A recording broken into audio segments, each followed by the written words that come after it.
ఉంటే ఆ వచ్చేటువంటి ప్రతిఫలాన్ని కూడా చింత చిగురున్న ప్రతిభ భక్తులు కూడా అందాలని కోరుకుంటూ గోవింద మరలా ప్రతి సంవత్సరం ఎలా అయితే మనం తిరుమల అని పదాన్ని ఎలా అయితే పరమాత్ముడు వాడారో ఇక్కడ యాగం చేసే పుష్పయాగానికి మరణంగా మనకు వచ్చేటువంటి భక్తిని శక్తిని యుక్తిని భగవంతుని కోరుకుంటూ గోవింద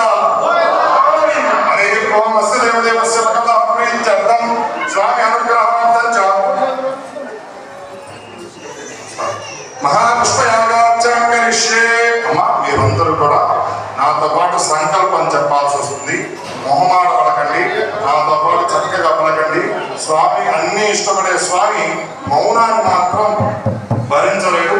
వ్రతాన్ని అయితే భరిస్తాడు కానీ మౌనంగా ఉంటే భరించలేడు. నాతో పాటు మీరు కూడా చక్కగా పలకండి.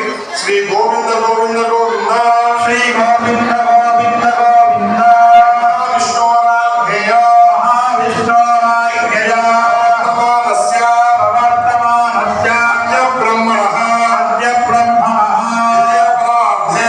పరార్థే వరాహకల్పే వేదవరాహకల్పే. మీకేమైనా ఇబ్బందిగా ఉంటే చెప్పండి, ఆ పదాలను కూడా పూర్తిగా వినిపించి చెప్తాను. మీరు కూడా పలకాలి, మనసులో అనుకుంటే కాదు. అర్థమైందా? మీకు చిన్న కథ చెప్పాలి. మర్రి చెట్టు ఆకులు ఎక్కువ ఉన్నాయి, అందరూ మర్రి చెట్టు దగ్గరికి వచ్చినారని తాటి చెట్టు ఏడుస్తుందట.